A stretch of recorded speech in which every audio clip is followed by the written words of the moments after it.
place where I felt at home. Take me back to a day when we weren't alone. Take me back to an age when the world felt small. Way back before we blew it all. Take me back to a place where I felt at home. Take me back to a day when we weren't alone. Take me back to an age when the world felt small. Way back before we blew it all. Too many things going on, I can't keep track of them all. From people dropping a bomb to people putting up walls. I feel like life is on hold, perception stuck in a vault. I know that time can heal all, but how much time till we fall? It's awfully chilly outside, when there's no shelter to hide. When everything is a lie, you'll find that out in some time. But when the things on your mind are all considered a crime, communication aside, we'll all just fight till we die. Is this an argument, or just the start of it? Either way, I don't wanna be a part of it.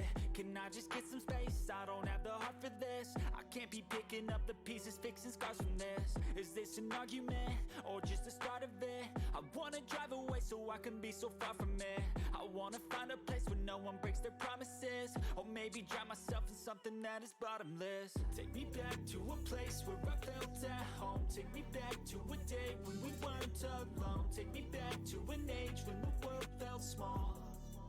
Way back before we blew it all. Take me back to a place where I felt at home. Take me back to a day when we weren't alone. Take me back to an age when the world felt small. Way back before we blew it all. I know that things seem bad, but they could be much worse. There's always someone else who has a greater curse, a greater thirst, a hunger, pain, and mercy. Just find whatever you got and try to be thankful first. I wanna feel again, I need a couple friends. I never really understood just how the story ends, but I can feel it's tense, don't know the consequence. The volatility of life, my only confidence. Is this an argument, or just the start of it? Either way, I don't wanna be a part of it. Can I just get some space? I don't have the heart for this. I can't be picking up the pieces, fixing scars from this. Is this an argument, or just the start of it? I wanna drive away so I can be so far from it. I wanna find a place where no one breaks their Alrighty, what's promises. going on, Maybe Smite drown Draft myself in League? something We're that coming is back to you today bottomless. Take me with back to another place match where I between felt Sugar at Babies home. and Small Town Girls.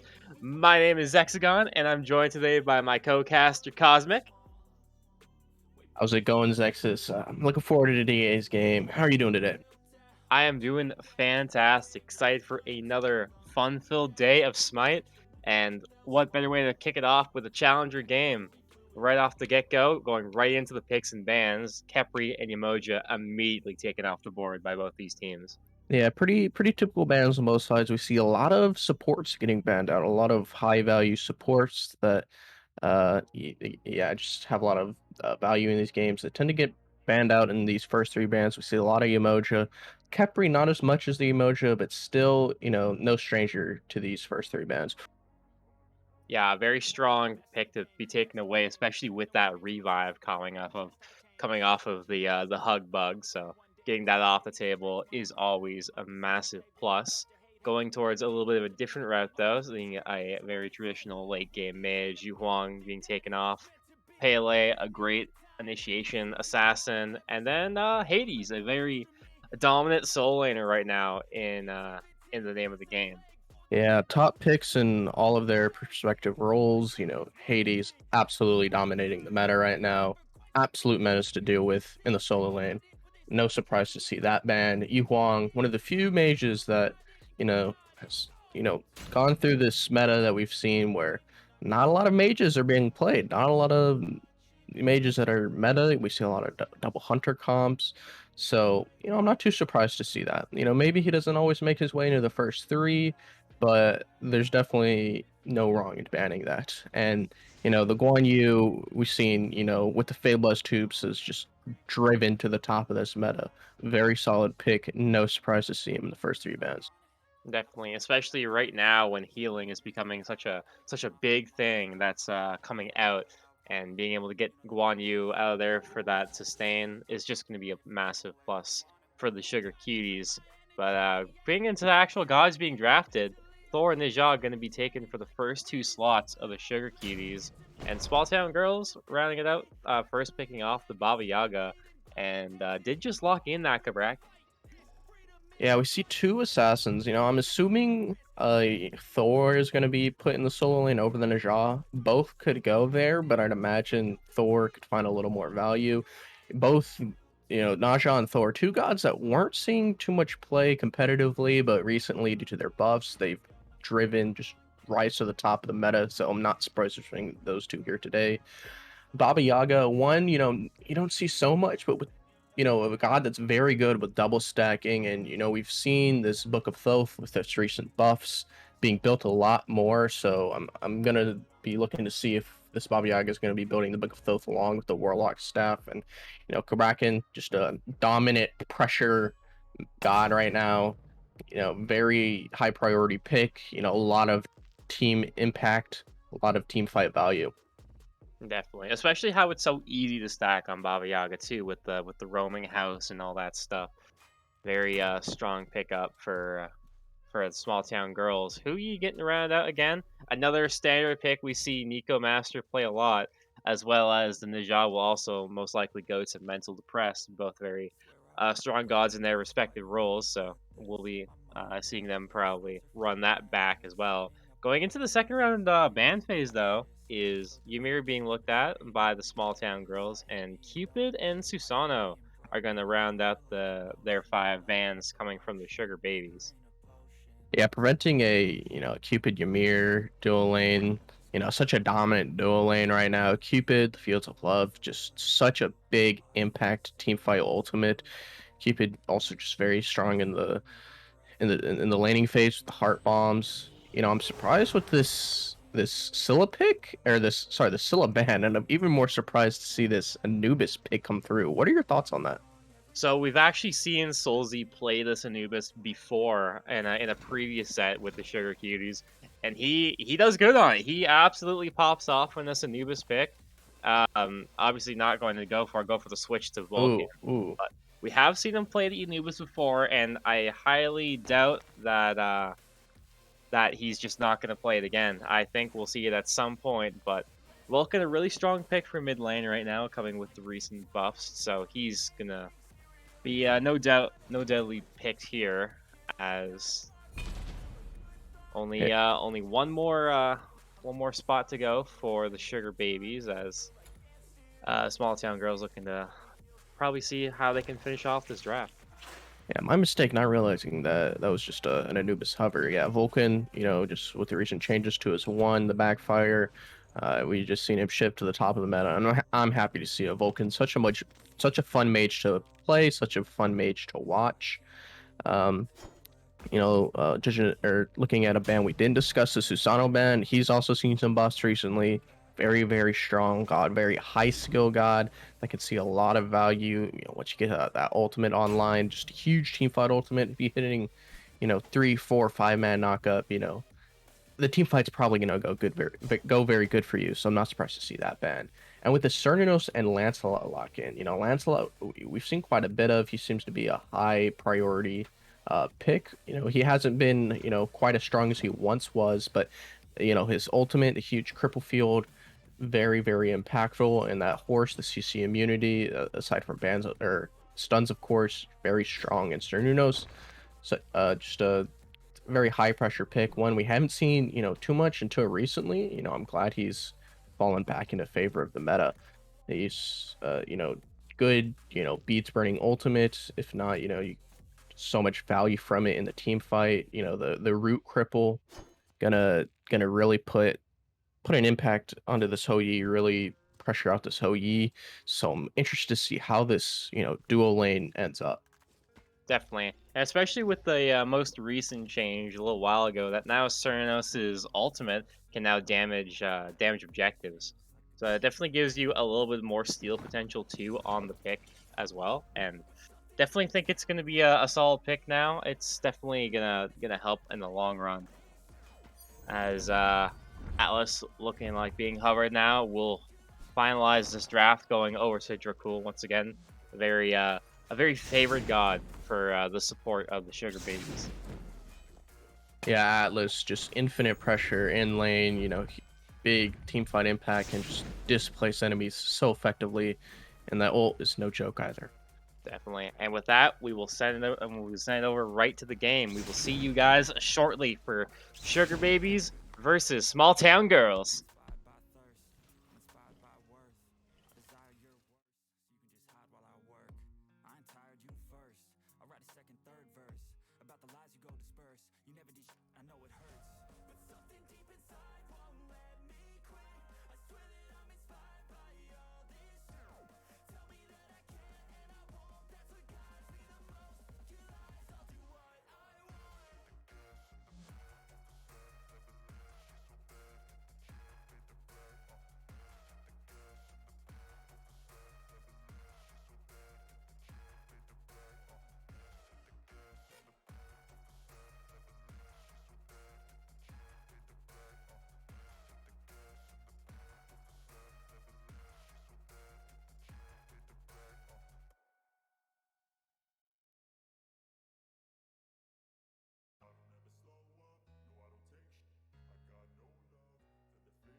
Alrighty, and we are back into game one of Sugar Babies versus the Small Town Girls. Once again, my name is Hexagon, joined by my co-caster, Cosmic Warrior. Yeah, this is looking like it's going to be a good game. We do see Thor going over into the solo lane. I want to talk about his starter item, this anti-heal starter item. Recently we've seen it, rise up into the meta with, healing being such a prevalent thing. It honestly, it's an item I feel has been underrated for a long time. I've been saying that item is broken. It has really good stats on it, but I'm curious to see, what kind of value that sees going up against the colon. Obviously, probably just looking more towards the, the team fight phase.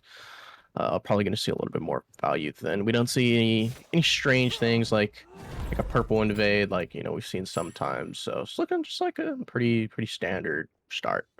No, the one thing that's interesting me though is we do see on Dracull on this Atlas picking up the horrific emblem first. So might actually look to get a little bit aggressive maybe at the start, pop a slow and try and rush for a first blood. Even It Yeah, it could be interesting to see. Kabrak in such a high pressure early game, probably trying to match that. Atlas. No doubting the Atlas though. The pickup, the displacement capabilities of that. It's nothing definitely to write home about. early aggressiveness coming off of Terminator with that transform on the Colin, but Totem will be cleaned up by MentalDepressed. Back on the backside, Sugar Baby's Dracull fighting himself a little bit low, but will be able to stay alive for now. Yeah, it looks like he did have to use the horrific as some sort of self peel. So probably won't see any aggression with that for another 2 minutes, unfortunately. Yeah, that's definitely going to put the Sugar Babies a little bit onto the back end of the spectrum here, but Dracull is going to get off immediately by Lucent Color, is going to force him to dash away just for a little bit, and with that, they're pretty much just going to concede, keep chilling on the wave, nothing going crazy. Ricochet coming off by Nico, but isn't going to find any prisoners. Pull coming off of Dracull as well. Solo. WOLFDOTSON still under tower with Terminator into his enhanced form, so he's able to find out a lot of damage. Back to the duo side. Gonna be retreating to both their sides of the lane, back focusing on this wave, and doesn't seem like they're gonna get crazy too much. A lot of back and forth kind of action right now, but neither team wants to commit to anything too crazy at this time. Yeah, both teams just waiting for someone to step out of his position, looking for any opportunity they can.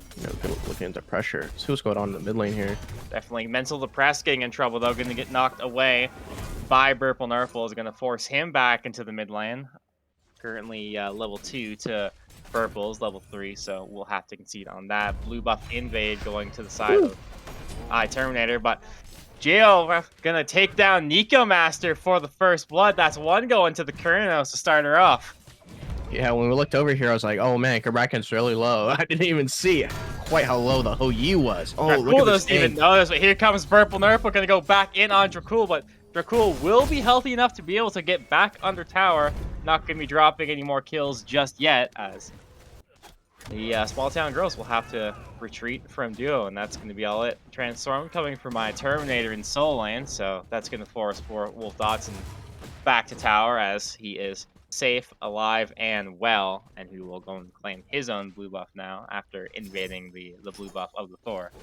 Yeah, it looked like BurpleNurple was just a little low on mana going into that gank. To be fair, they almost had it, but that 1-2 combo from the Atlas was good enough for the self peel that he got away with his life. Very close one, but yeah. Definitely. And BurpleNurple is doing a great job right now of finding pressure in different areas of the map. He almost got a quick kill off of MentalDepressed around mid earlier, and just going back into the dual lane, was able to find a helper of a kill onto NykoMaster on this Huyi.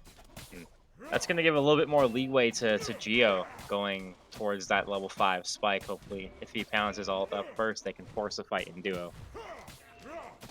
Yeah, I'm curious to see, how he plays this Lancelot. The movement speed from the horse just allows so much opportunity for map pressure on all sides of the map. Curious to see where he brings it. Looks like he is looking for a little cheeky invade, unfortunately. None of those camps are quite up. Definitely. Pull going back up into Dracull on the Lucent Colors, but isn't going to find too much after that.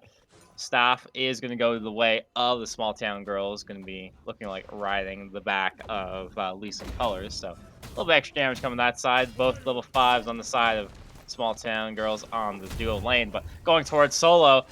Looks like Terminator might have gotten a little bit too far this time. Is looking to be chased down by WolfDOTSON, but no mana is available for the Thor. So iTerminatorr is just going to be able to walk back under tower safe and sound. Yeah, he got a very nice double knockup with the ultimate there, and got off barely 1 HP coming off of that stat from the Naja. Oh, here we go. Here comes the Wild Hunt on the Dracull, but the Suns get dropped in response by NykoMaster. Picks up Loosen Colors, but he's not done there, going right on Geo. NykoMaster gonna find the double kill. That's 2 for the Huyi, only 1 for the Kern. Yeah, that was looking, it was looking really good for the small town girls. Looked like a really nice Wild Hunt for the Cernunos, but you can beat some Wild Hunt, but those Suns, if you're in the middle of them, you have to walk out of it. And ultimately, it was a very good fight for the Trigger Babies. I'm sure they're very happy with that one. Definitely, and definitely the pick-me-up kill that Nico was hoping for. Found a nice double. That's going to move him ahead of Geo this time. But going back up to solo, very nice ground pound from Terminal. That sends WolfDOTSON to the grave. Yeah, that the transformation from the Cocoon is just so hard to fight into, especially when as an early game assassin in the solo lane. It takes you a second to get online. You got to get that Soul Eater, you got to get that sustain. Otherwise, you're just not going to be able to stand up to these warriors, especially one like Colin. Just so much free pressure afforded by his transformation. Definitely, lots of damage as well. BurpleNurple aggressing on the Nico, going to find a little bit of damage. We'll exchange blows, but nothing's going to come of it as both retreating to the jungle. Going towards this mid lane here, Loosen Colors has eyes on Soulzc, Dracull, and MentalDepressed also close by into the jungle. Doesn't look like there's going to be too much after that. BurpleNurple going around this red buff might try to catch MentalDepressed. Ultimate is good, but the Sash is better. Going to be able to nullify that damage. But Blink coming in from BurpleNurple. Windfire Wheels will be taking BurpleNurple up to the skies. Going to be dropped down. MentalDepressed still a little bit low. Earthshaker coming out. Going to find some damage. Soulzc knocks down BurpleNurple. Sash back on Loosen Colors off MentalDepressed. One more to do it. MentalDepressed finds it. But TragicFox on response takes down Soulzc. The TragicFox is here. MentalDepressed getting himself low. Gonna find the ring bounce very good on the TragicFox, but won't be much. Here comes the pull. Beads are gonna be dropped by Tragic. MentalDepressed out of mana, out of the moves, and gonna have to retreat back to that. So TragicFox does not fall. Finds 1 for the Yaga himself, but that's gonna be all she wrote. As both sides gonna have to go back to the good old farm game, as a very nice exchange from both teams. 4-3 right now, Trigger Babies. Yeah, we saw 2 go down on the side of the small town girls, as opposed to only 1 going down from the Sugar Babies. That was really well played by that Naja living there. I was not expecting that. I expected the ult to, put her to 1 HP, maybe even kill, but that Sash was just so perfectly on time. I was not expecting that. That was very well played. And then the Windfire Wheels to, bring it up, let the Atlas come in to, peel for him. Very well played by Mental. Just, incredible display of mechanical skill. Definitely, and a very good display of skill indeed coming out from the Naja. As back to duo, Geo going to be picking up this scepter again. Is going to have Loosen Color C, but a very nice ricochet coming out from Rico. Going to find the double bounce. It's going to force him a little bit back, but BurpleNurple joins the fight. Here comes the ultimate coming off the Lancelot. Jump going to be on the tower by NykoMaster. The Wild Hunt is going to find some damage on Nico, but not going to be enough to really warrant any type of dive. As the Huyi safe on their tower, but they will look at a purple buff invade. Nico is aware though, but isn't going to have much time to respond to it as it gets dropped in a heartbeat. Yeah, I mean, Hohi's one of those guys, so much pressure, so much one-shot, pit capabilities with the ricochet, but also just so safe. That jump is really nice. And Blow Dawn used by WolfDOTSON is going to find iTerminatorr. It's going to knock him down, but he gets 1v3. Goes to the back and finds WolfDOTSON. That's another one coming out for iTerminatorr. And here comes the walls. The walls are good by Loosen Colors. Dracull is stuck and nowhere to go as he gets getting completely pounded. But Sashkin coming from MentalDepressed will buy Dracull a little bit of time, but not enough time to get past iTerminatorr. Earthshaker coming up from Soulzc will find a ton of damage onto the Cocoon as well, but not enough to seal the deal as a re-engage onto Soulzc. BurpleNurple is going to find a few slashes, will be good to go. A nice little stun on MentalDepressed, still being on the chase down. Here comes the walls coming back off of WolfDOTSON. but won't be enough to really get anything else done. Small Town Girls with another beautiful pickup. Yeah, we're seeing so much pressure coming out of the solo lane Colin, and I'm glad he's doing something with it. You know, he's getting these aggressive invades. He wasn't scared to 1v3. He saw 3 people there, and he was still going after the Thor. Wow, that was incredible. And then he went for more. You know, we saw good communication by his teammates. You know, we saw the Kobrakan come in, beautiful pair of walls. We're able to pick up the kill onto the Atlas, and you know, then we saw BurpleNurple coming around just to pick up the kill on the Vulcan, who was, you know, just trying to help Peel, maybe get a pick even. But yeah, wow, very well played by the Small Town Girls. Really, you know, boosting them back up, giving them a decent gold lead, about just over 1,000 gold. You know, really well played by Small Town Girls. Yeah, definitely. I definitely like how they're playing their comms team fights right now. I'm going to get a little bit aggressive on the from NykoMaster on the Geo. It's going to be joined up by Dracull. We'll find the beads off of Geo, and they're more than happy with taking the beads off this Keranos. Yeah, I mean, that's basically all you can ask for here. You know, with the beads up, Atlas isn't going to be able to do very much, but, you know, they're going to keep track of that timer. They're going to be, you know, he has no beads for 60 seconds. I'm sure Naja is very happy to hear that. Probably going to be looking forward to see how they play around, you know, knowing that these beads are down on the Cernunnos. A lot of aggression coming out in solo lane on both sides. Just so much damage coming out of this Colin. I mean, just this Thor's just not standing up. The transform is just too much pressure. Definitely, and especially when he's rocking that sovereignty right there on this Colin. Super tanky. He's going to have to take a lot to take him down. But MentalDepressed can aggress a little bit on the BurpleNurple. Neeko is around, and Neeko finds him! He is gone, baby! Windfire Wheels will be taking up Geo. Going to be looking to drop down. Here comes the Suns off Neeko once again. One more do it, and Neeko finds it with the Ricochet. That's a double kill for NykoMaster. Yeah, exactly what I said. You know, what are they going to do to the Cernunnos who has no beads? And they were immediately playing beautiful ricochets coming out of this Ho Yi. Wow, that ricochet onto to BurpleNurple, that was incredible. That is, you know, every Ho Yi main's dream to just be able to casually do that. And, you know, to finish off the Cernunnos, very, very well played. Incredible display of skill. That was fun to watch. Definitely. And then to also add a little bit more salt into the wound, they're going to be picking up the nice Pyromancer on the other side of the map, courtesy of Soulzc and Dracull. So, very nice play from them. iTerminatorr has forced himself with another 1v2 scenario. Going to find the transformation, and he's going to be going all for WOLFDOTSON. Going to force him to retreat back in the jungle. Dracull is still hanging around, though, as he's still onto the... And then BurpleNurple also joins the fight. We'll pick up WOLFDOTSON in the jungle and is going to go around the corner. Going to try and drag out Dracull. One pull ought to do it, but can't pull them all, as BurpleNurple will be able to auto down Dracull, and that's going to be a double for the Lancelot. Yeah, right now, this is what we need to see from the Small Town Girls. Playing off the pressure, the absolute dominating lane performance from this Cuckoo lane. You know, getting these picks, getting these ganks. I mean, he was 1v2ing for so long. He got Thor to over halfway down. Really glad to see that BurpleNurple was, you know, communicated to, you know, able to see, oh, look at this tower dive on the Vulcan. Next on the menu is the Vulcan. Earthshaker will be shot out, but won't land soon enough. Soulzc drops to BurpleNurple. Sun's getting dropped in response to a two-man gank into duo. Gonna keep Neeko alive for now. And they're going to be retreating back into the mid-side jungle. Windfire Wills will pick up BurpleNurple, but won't save his life, as Burple does claim out MentalDepressed and will on. So we'll send the Thor into the sky. WOLFDOTSON looking for a target. Burple is low, though. Will land on Dracull, and WOLFDOTSON will pick up BurpleNurple. Man. But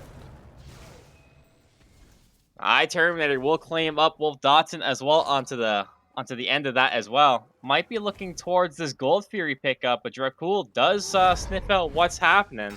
Not too sure if he'll have enough to really be able to go for a steal here. The Terminator trying to keep him at bay, but Dracull is going to look to maybe try and create some havoc onto this Gold Fury. Losing colors pretty low, is going to have to be dropped off the Tragic. Neeko is aware of what's going on as well, and Sugar Babies are going to strip it away.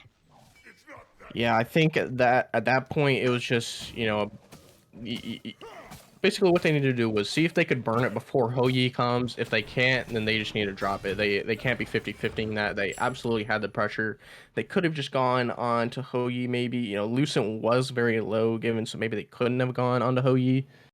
But you can't just be 50-50ing the Gold Fury like that. You really need to, understand when to drop it, when, you're going to be able to take it, or just do better to secure it. Re-engage going on the BurpleNurple. Gonna go right on the Soulzc. Is gonna find the sash off the MentalDepressed. Is gonna be able to at least 1-for-1 though. As BurpleNurple takes that Soulzc. And with that, iTerminatorr comes around the corner and is gonna take down MentalDepressed. Are gonna be re-engaging on this Column, but literally taking no damage from WOLFDOTSON. iTerminatorr is basically almost pretty much still full health and still swinging hard. Yeah, beautiful rotation by the solo laner there. Just great displays of communication by small town girls. He's 5-0. He is so massive right now. He's absolutely going to be their win condition. They should really try to play through him. Obviously, maybe we could have seen him rotate to that Gold Fury. Maybe it would have gone a little bit better for the small town girls, but there's no denying just the absolute dominating performance by this Cuckoo lane. I mean, just the KD says it all. Yeah, the KD does say it all. The biggest thing I'm interested to see right now is once this column starts rotating, how he's gonna measure up to Nico on the Hui, because they're both kind of dominating their respective lanes on the opposite sides of the map. But what happens when you put them both into the same team? That's what I'm kind of curious to see. Yeah, it's a very good point. This Soulzc has been, absolutely something to write home about. These ricochets have been on point. Oh my god. MentalDepressed is gonna have to use the Windfire Wheels to ult away to get away from iTerminatorr, and that's gonna be all it for the Ninja. We'll have to reset from there. Dracull gonna find a little bit of trouble. Beautiful walls once again coming out from Lucent. Dracull's in trouble. Is gonna come in from the backside. Blink coming in off of BurpleNurple. Will find the ultimate. Dracull finally in trouble and will fall to iTerminatorr. And now there's no place like home. TragicFox can be firing away at WolfDotson. WolfDotson and Done will get him into the air and away from the force of small town girls. But NykoMaster joins the fight, drops the stuns on top of WolfDotson. And Sugar Babies are all in, ready to go. But BurpleNurple takes down WolfDotson. Will get sent back. And on the re-engage, small town girls might be looking for something a little extra. But as for that, might actually be the opposite, as that might be just it for both sides. Yeah, I mean, very good fight by the small town girls. It took quite a while for the Houyi to rotate. If you see a fight, like a team fight, and Colin is in it and Houyi is not, you can tell. You could be safe to say small town girls are probably going to win that fight. I mean, we saw an immediate change of the pace when Houyi came in. Small town girls, made the right call of disengaging there. Let's see what's going on here in the jungle. Just doesn't look like very much came of it, though. Nah, it looked like a miss sash off the MentalDepressed onto Lucent Colors. That was pretty much all there really was to say, but going back in is iTerminatorr going in to find a 3-man knockup on the Sugar Babies. Windfire Wheel is going to take up Lucent Colors. Gonna drop him down. Doesn't look like there's too much coming off that. A little extra damage, but that will be it onto the other back line. MentalDepressed is gonna claim one. Then NykoMaster gonna claim up a Geo as well. Done will drop, but isn't gonna find anything extra. That is gonna go back onto the side to help out Dracull, but isn't gonna find any extra damage onto iTerminatorr, who is still standing strong on this Dracull and basically still full health. He is a hard one to chunk down right now. Yeah, we saw the small town girls, trying to pull that Pyromancer, looking for the subjective play, looking to get something out of their pressure, but pretty much all of the Sugar Babies were there, they were aware of it, so they tried to go for the team fight instead. Didn't quite go their way. Definitely. Lucent Colors gonna bring some attention to Dracull. Dracull is taking shots under tower, and Dracull is going to fall under tower, the TragicFox. Yeah, it looked like there might have been some connection issues there, unfortunately. Not too sure what happened. Yeah, we see the pause come through. Looking like that was going to be a DC into a pause. So, yeah, we see Dracull DC. So what we will do is we will be right back at the end of this pause. So stay tuned.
taking shots at the enemy. I'm gonna make it to the top, leave a legacy. If I got something to say, you better let me speak. Turn it up a new degree, bitch, you ain't seen anything.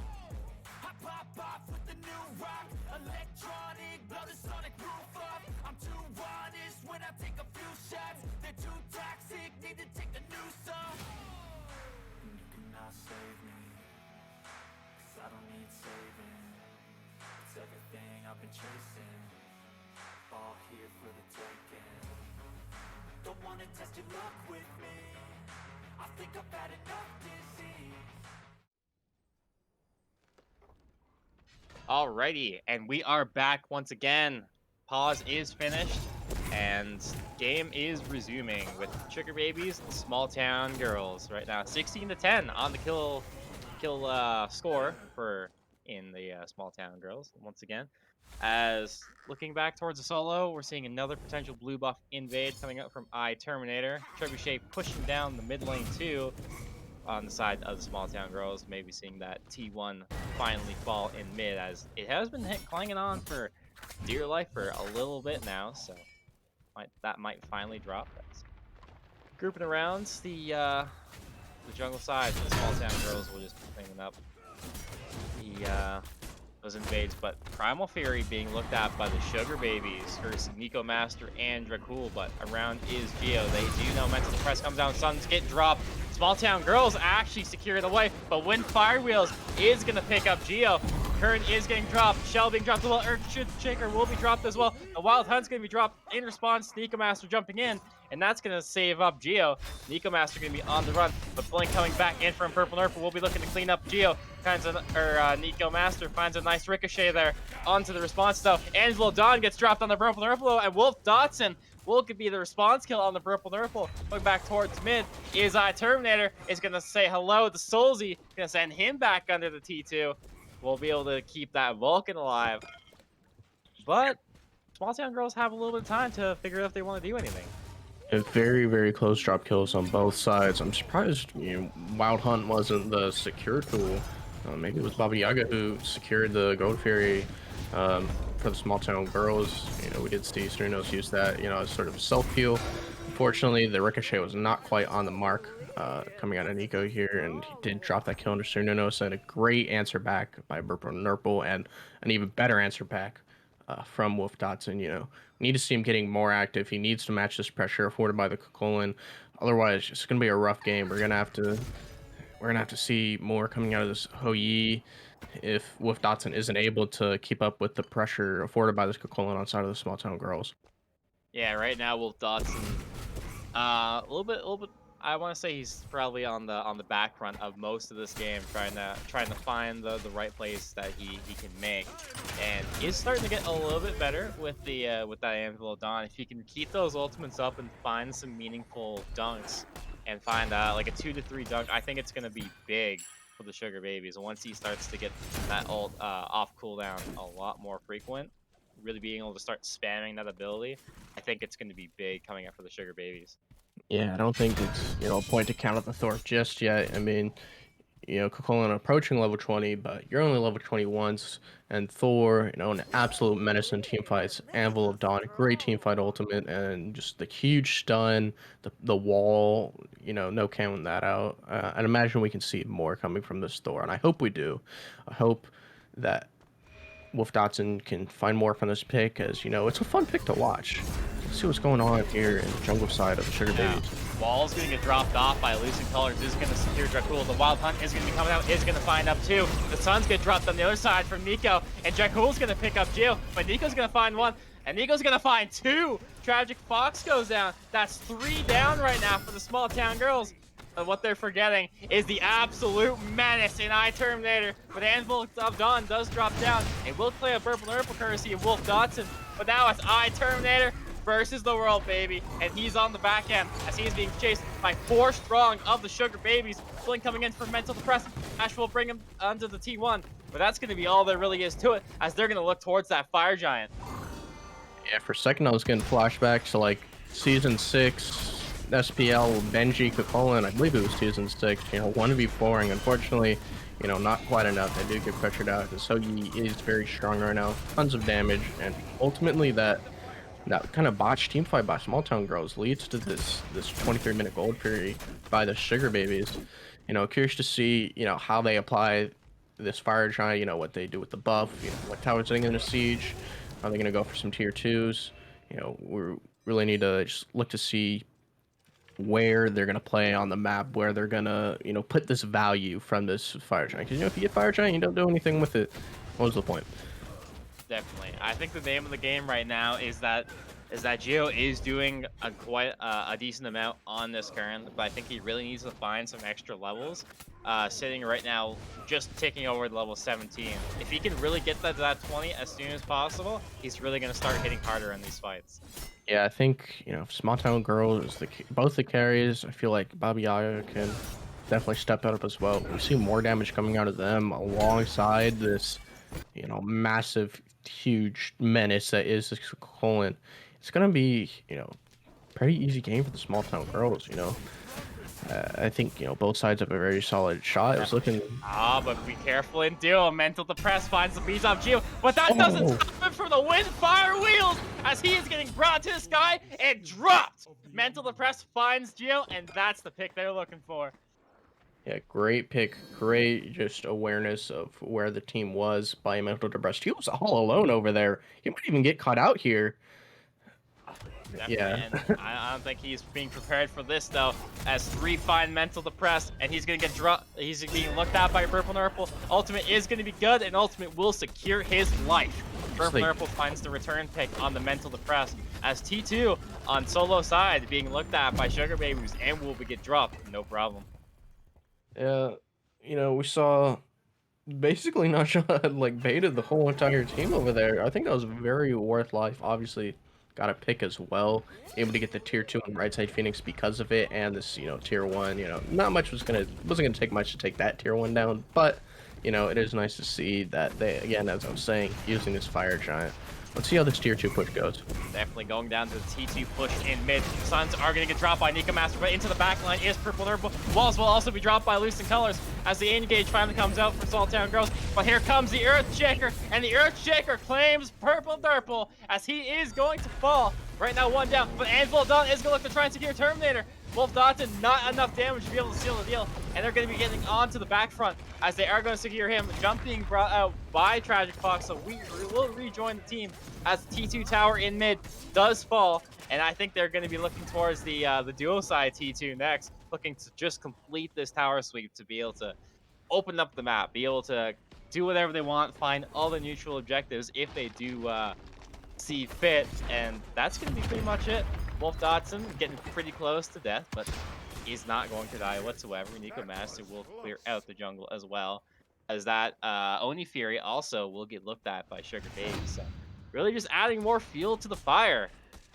Ooh, cheeky little ricochet there. Okay, Nico, little ricochet coming out there. Sugar Babies do secure off the Gold Fury, and that's gonna be it. I think at that point you've got all you really can. I think they're gonna just commit to this reset and look for some more madness coming in a little bit. Yeah, you know, had WOLFDOTSON had gotten that pick onto the Colin, you know, when he went in there with the Anvil of Dawn, very, very close. You know, maybe that would have opened the doors for a Phoenix Siege. MentalDepressed looking like he's getting caught out deep into the jungle. Sash already down is going to have to be forced to drop that ultimate to get out. The blink. And blink as well. Something you never really want to see, unfortunately. That's all, most of your initiation gone off of Ninja. Yeah, but overall, that's exactly what I was looking for from the Sugar Babies. You know, getting every single tier 2, getting the Oni Fury. You're going to see a lot of pressure from these Oni waves going into this, you know, Pyromancer, and then eventually the Fire Giant again. You can see what they go from here. You know, they've got, you know, big objective down. So what are they going to do now is the question. Definitely. Sugar Babies will start off with claiming that Pyromancer, so going looking for a step in the right direction. I think they're really going to try and secure this Fire Giant pit for the next Fire Giant spawn to come out. NykoMaster going to get a little bit aggressive onto iTerminatorr. Does drop the Suns. Dracull is here to join him, and then a very nice ricochet will find him. Pull going to be coming up from him, but beads are going to be dropped by iTerminatorr. Is falling low and will be falling dead. NykoMaster finally gets the shutdown onto iTerminatorr. Yeah, this fail not coming out of So Yeet, finding a lot of value. Those crits are big into this Colin, who doesn't have, you know, any sort of critical protection. No, you know, it's like, do you really want to buy that just for a fail not? You know, maybe he will be forced to. Maybe he'll change up his itemization here, but that is a huge pick that's probably going to end up in Sugar Baby securing this Fire Giant. We'll have to see how this team fight goes, though.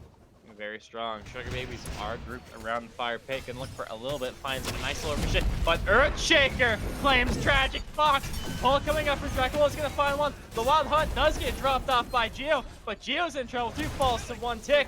WOLFDOTSON claims up Loosen Colors. Nico claims up BurpleNurple as well. Fire Giant is gonna respawn, so that's probably where the Sugar Babies will be turning their attention to, as if they can wait 40 seconds, this bad boy is gonna be coming enhanced. Yeah, you know, this Hoagie pick is absolutely dominating this game. We've seen him just, you know, jumping in aggressively. Huge ricochets, just so much showing out. You know, we're going to see, you know, if we'll see a Hoagie ban in the next game, but there's also, you know, no doubting Soulzc on this Vulcan pick. These Earthshakers have been right on point, you know, getting a huge pick, going into a fight, almost guarantees the fight, or at least puts you in a very, very favorable position. You know, I'm hoping we see some changes to pick some bans from the small town girls, because these are just too dominant to ignore, especially the Hoagie. Definitely, this Huyi is putting in work. And what else would you expect from Nico on this Huyi? Yeah, a very strong pick for this player, and it's very easy to see why from this week and also past weeks before of how dominant he has been on this pick. And with that, looking towards potential middle Phoenix Siege from the Sugar Babies are grouping up. They have 4 rounds, and NykoMaster is on the way with a Trebuchet walking down mid as well. So Yeah, I think they dropped the Fire Giant just before they got the enhanced Fire Giant. Maybe a bit of an oversight by the Sugar Babies, but I mean, Fire Giant's still Fire Giant, right? Look how they put that to use in this Phoenix Siege going on right now. yeah, definitely. Maybe didn't want to risk the chance of stalling it too long for a potential steal, so I can't really fault that decision making. But Yeah, fair enough. Playing this back and forth right now in mid. Trebuchet is coming up. MentalDepressed is going to be joining them. BurpleNurple on the back front, looking for a potential flank onto the Sugar Babies. Is in position to do it. Here comes the Anvil of Dawn coming up from WOLFDOTSON. The Earthshaker is going to lit Geo! As it is landing from WOLFDOTSON, is going to land on the iTerminatorr. iTerminatorr jumps in. NykoMaster in trouble now. Does get cleaned up by BurpleNurple. As into the back line, Soulzc is now in trouble. Is going to get terminated by iTerminatorr. Windfire Wheels brings up TragicFox, but Shell is good. We'll get the Baba Yaga out. Loosen Colors picks up MentalDepressed. Nowhere to go for the Ninja, but the Phoenix finally falls for Sugar Baby. But have they committed too much? Dracull is next on the menu, as BurpleNurple will drop off the Atlas. And next up, WOLFDOTSON. Gonna drop the wall, we'll find a little bit. Gonna find the TP out from his hammer, but isn't gonna be good enough. Still on the run, iTerminatorr is looking for it. WOLFDOTSON, one more TP from the hammer, how to do it. Might be able to get good enough to secure his life. Anvil of Dawn is going to be used. Might look to just get out, and I think that's what he's going to be looking for. As WOLFDOTSON safe and sound, but what a re-engage coming out of the small town girls. Yeah, that was looking so good for the Sugar Babies. At first, we saw a huge Earthshaker getting an instant pick onto Geo, and you know, but this Colin just ran through the back line, got the repick onto the Vulcan, and ultimately, even with Fire Giant, they did end up getting the Phoenix, but at what cost? I mean, you know, this is going to be a huge boost in gold. They did, you know, end up getting the Gold Fury as well. Huge boost in mental for the small town girls. So we're going to see, you know, how this game goes. You know, maybe we'll end quite as soon as we were expecting to. Yeah, definitely not. There is some life coming out to the small town girls. Sure, they may have lost that mid Phoenix, but bought out on the Primal Fury, so they do have that going for them as well. They're going to look to secure this perimeter by their base, trying to be ward up for maybe any potential cheeky plays coming out. But as for that, I think all they really have to do is kind of chill right now and prepare for the next firefight, because that's going to be the next big one to look for. BurpleNurple is around the Pyro Seas. It does get picked up by the Sugar Babies, but Drops it for a second, but repicks it up once again. BurpleNurple gonna look once again for the flank, and Pyro gets dropped, no problem, but MentalDepressed is a little bit away from his squad. Ult gonna be getting dropped in by BurpleNurple looking for MentalDepressed. Anvil of Dawn is gonna help to keep WolfDOTSON closer back to his team. Walls get dropped by Listen Colors. Home Sweet Home is gonna be used up by TragicFox, looking for a little bit of damage into that backline. And Lucid Colors on the Bracken is going into the ground pound, finds out Dracull. Won't be doing too much after that. MentalDepressed gets the sash on iTerminatorr, but he might have sashed the wrong man. As BurpleNurple claims up MentalDepressed, Nico claims up TragicFox. Suns get dropped. Geo is in trouble. Nico jumps in. Will jump in once again.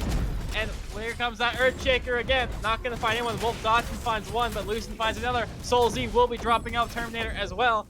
Nice little drop will find Lucid Colors, and he's stuck in between a wall and a hard place as Soulzc will claim up the Kraken for the double kill. Yeah, wow. I mean, I wasn't sure where that fight was going up to the very end there. That was looking pretty stable by both sides. You know, a lot of picks, but I think they just took too long to kill Nico on, on the Hou Yi. He was pretty low for quite a while until they, finally put him down. Unfortunately, I think the drop kill on the Naja at the very beginning also, hurt their performance. They did end up finding it again, but wasn't enough to swing the team fight in their way. And now it's looking like this enhanced fire giant is actually going to be getting dropped by the Sugar Babies. The presence of Lancelot alone was enough to deter them. That's surprising to me. I mean, 4 other members of the small town girls were dead. I feel like if you're not gonna just commit to it, at least try to kill the Lancelot there. Yeah, I definitely think that it would have been better to at least turn. They did know that they didn't have NykoMaster or Mental around for the shred and or as well the being able to try and zone them off, so we're missing a little bit of that, but I think they still could have maybe tried to look towards the Lance, but maybe they want to reset, and I'm not really against that at all if they have the gold, back, spend it up, and get ready for the next one, because they are technically on the forefront for most of this. Yeah, quite a gold lead from the Sugar Babies. It's safe to say that they're confident in these team fights. If they need to take another fight on Fire Giant, then so be it. They'll take it, and they feel confident in winning it. Yeah, and they're playing their jobs well. I think that the dive being coordinated by MentalDepressed and Oh WolfDOTSON no. is doing works, but WolfDOTSON gonna find a little bit of damage on the turn there. Earthshaker gets completely deletes the backline of the small town girls. Geo and Tragic are both sent to the grave. As on the backline, BurpleNurple is gonna have to get up, but is gonna get the beads off by Dracull. But WolfDOTSON shows him the Anvil of Dawn, and Purple's gone. Another one, Lucid Colors, also gets dropped. That is 4 down for the Sugar Babies, and I don't even think they're worried about the Fire Giant. I think they just want to walk this one down mid. Yeah, wow. I mean, if one ability is killing your mid and your ADC, you're just done for. You're gonna lose the fight and ultimately the game. What a well-placed Earthshaker by Soulzc is gonna be a very decisive Titan Siege, 1v5 essentially, technically 4.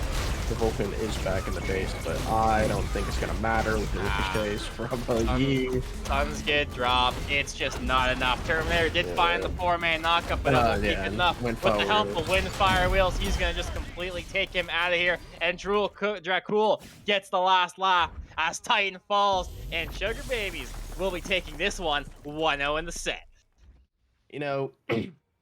If we don't see both a Hou Yi and a Vulcan ban in the first 3 bans on side of the small town girls, then I feel like they didn't learn anything. They were not paying too much attention in that game. I mean, Hou Yi was so dominant for so long, and just the huge impact of the Earthshakers afforded by Soulzc on this Vulcan was insurmountable. They could not deal with it. With the current issue with the beads and the ages, there's just no counterplay. Yeah, and just nothing they can really do about it. Like Soulzc had a amazing last ultimate there in that fight to just completely take out Geo and Tragic. They didn't really have anything to say about it. They just completely got obliterated, and that was it. That's all there really is to say for it. And yeah, the Sugar Babies just did what they needed to do. It was just a pretty clear cut, yeah, comp, and they played it well, and that's why they took home the first game.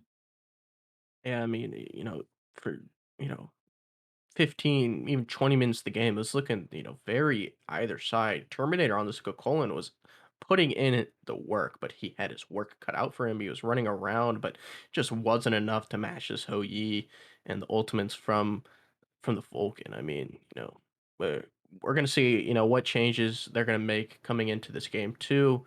See if they're gonna force a game three. But other than that, I mean, we did see a lot of value coming out of this Thor into the later game, as I was hoping to see with the Anvil of Dawn.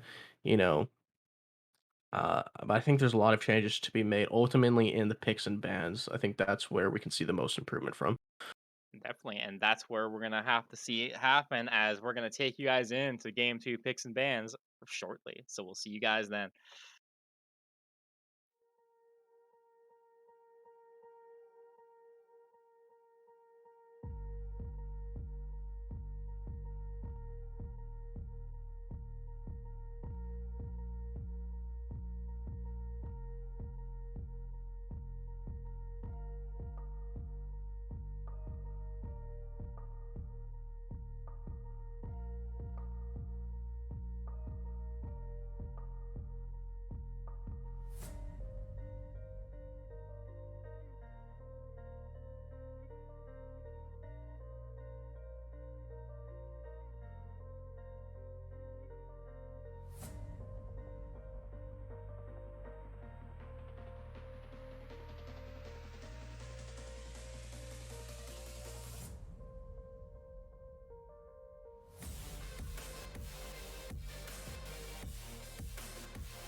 I'm taking shots at the enemy. I'm gonna make it to the top, leave a legacy. If I got something to say, you better let me speak. Turn it up a new degree, bitch, you ain't seen anything. I pop off with the new rock, electronic, blow the sonic roof up. I'm too honest when I take a few shots. They're too toxic, need to take the noose off. And you cannot save me, 'cause I don't need saving. It's everything I've been chasing, all here for the taking. Don't wanna test your luck with me, I think I've had enough disease. I'm sick of all the bad thoughts, people who are half-nots. You are not as tough as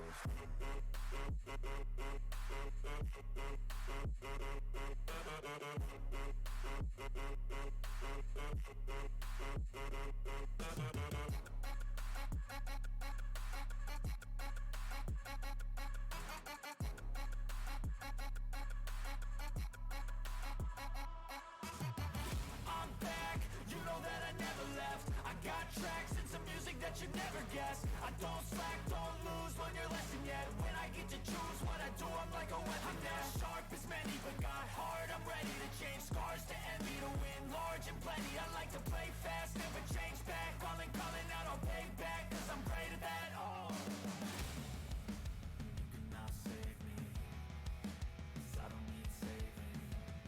It's everything I've been chasing, all here for the taking. Don't wanna test your luck with me, I think I've had enough. Alrighty, what's good, guys? We are back once again for game 2 of the Sugar Babies versus the Small Town Girls. Once again, I am Zexagon, joined by Cosmic. How's it going, Zex? Going off immediately into this. We see the first ban, the Hou-Yi. No surprise there. I mean, Nico was just absolutely able to dominate game 1 with the pick, and I will not be surprised if we see it followed up by a Vulcan ban. I mean, these two were there's just no counterplay. There's no contesting them. In the late game, they were absolutely dominant. They played fantastic on those picks as well. Soulzc with the massive Earthshaker ult to really find both of the backline of the Small Town Girls, which is just an easy push for the game at that point. So no surprise to see if that gets taken off the table. NykoMaster having a great game on the Hou-Yi as well. I think he almost posted on about 49k damage. So no surprise to see that immediately taken off the board. But Sugar Babies are take the bans off of Umoja and Pele. Yeah, so it looks like they're, a bit more comfortable going, more meta as opposed to target bans. If any, we might see a Kukulkan, but we don't. We see the Hades. So yeah, they're definitely just going for the, hyper meta, hyper pressure picks, getting them out of here. No surprise there. Very standard bans. Hades, absolutely dominant in the solo lane, as we saw the ban from them as well in the first game. So, I'm curious to see if we do actually end up seeing the Vulcan ban. Yeah, nothing's changed so far. Other than at least coming from the bans off the Sugar Babies, a little bit different into the conversation for the Small Town Girls. As Yeah, there we we go, see once again, it. there's that Vulcan being taken out. The back line for the Sugar Babies have been banned, so they're gonna have to look towards something different to see if they can't find the same success as they did game 1.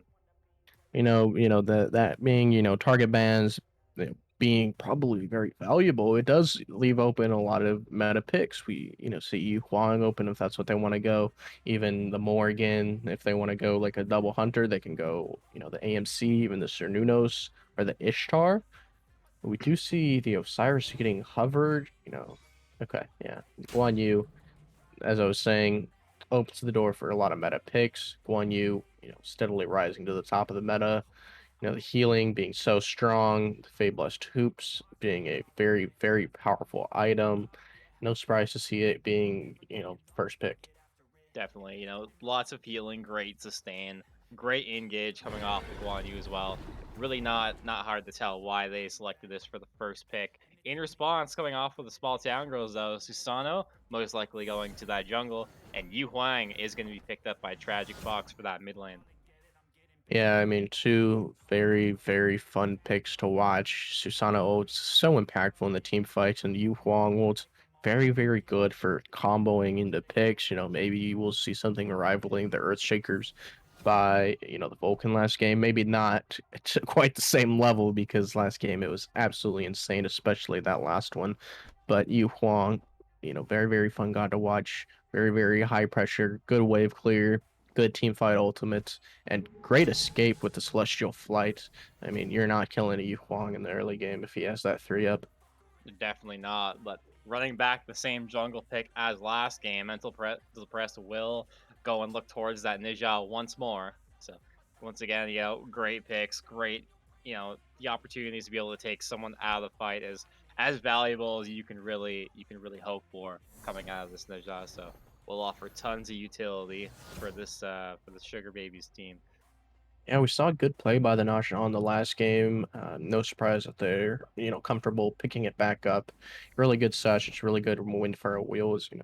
Yeah, like you said, being able to just completely remove someone from a fight is very, very valuable. And Ymir, I love seeing Ymir locked in. Such a fun guy to watch. The walls, can be so impressive sometimes. Just so changing of the chase of the fight, even getting walled off, and your back is turned and you have no way to get over it. You're just done for. You're just you know just pinned up against the wall. Nothing you can do. Definitely. Geo did hover the hug bug. We'll have to give it a quick rent before locking that bad boy in. But looking like Khepri is what they're calling for, and Khepri will answer the call as the hug bug gets selected, and we'll finish off that first pick phase for the small town girls. So great revive potential, lots of great peel potential for Khepri. A solid bit of pressure too for the early duo 2v2. Yeah, it's hard to go wrong with the Khepri pick. Just so much value out of the Scarabus Blessing, the Revive, as you said. And looking at the next bands, it looks like they're really understanding the fact that they can't build Aegis, and that's big. They're not ignoring that anymore. These huge, big circle ultimates that do so much damage that you need to Aegis. They're just getting rid of them. And yeah, I'm not surprised to see this column ban on the other side as well. Maybe they had the opportunity to lock it in the top three, but they don't. I'm sure iTerminatorr will be comfortable on another pick. That kind of skill is not just afforded because of the god. I mean, that was an incredible display of just understanding your limitations, understanding the pressure you provide, and yeah. So I'm not sure iTerminatorr is gonna find too much trouble picking up another god. Definitely. I think they definitely had to get rid of the Cocoon. If it wasn't picked in that first phase, they're definitely probably going to be looking at the second phase. So getting that out of the way is definitely a good call, I think, off of the sugar babies. As well, coming to the the other side, looking like they're valuing a lot of these mid bands, as acknowledging Soulzc is very strong in his role. So being able to take off the Baba, the Vulcan, and now the Poseidon is going to be just like these big bursty ults that are really good for confirming will be out of the way. Nico having Danzaburo in the pocket too, getting that stripped away from him will also be a good ban, at least in my opinion, from the small town girls. Yeah, I mean, seeing the Danzaburo ban, I had to assume it was a target ban because, we don't see too much Danzaburo. It's not a very meta pick, so unless you're banning it for a reason, and that the only reason being that one player, excels at him, then there are definitely better bans. Cupid, a lot more of a standard hunter ban. The Fields of Love just so impactful in a team fight that no surprise seeing that ban there. I had a feeling these picks would actually come through, at least the Charybdis. Nico will be playing this character quite a bit, so not a big surprise there to see that Charybdis is going to be going towards Nico. Merlin going to be topping off for the mid lane for Soulzc. Lots of strong AoE damage, more towards that late game scaling, much similar to Yu Huang, as that's gonna top off the draft for Sugar Babies. Interested to see what small town girls are gonna do to round out this. Most likely heading into that solo lane. Yeah, I really like the Charybdis into the Medusa. I mean, the CC immunity in the ult just lasts for so long. You can just use it to counter the Medusa ult, and the Whirlpool form of Charybdis. Just such a good escape tool. Can even use that to dodge the ult as well. No surprise there in Merlin. Just big AoEs, good combos with the Naja ultimate. Definitely. And going into that solo lane for iTerminatorr, he is going to make the call to Achilles. And Achilles is definitely going to be a very solid pick going into this Guan Yu. I think it's a very good pick, and I'm excited to see what iTerminatorr can do on this pick to see if he can't have the same result as he did game one going into the solo lane. But as for that tops off your game 2 picks and bans, and we will send it right into the game. So we will see you in just a moment. Don't go anywhere.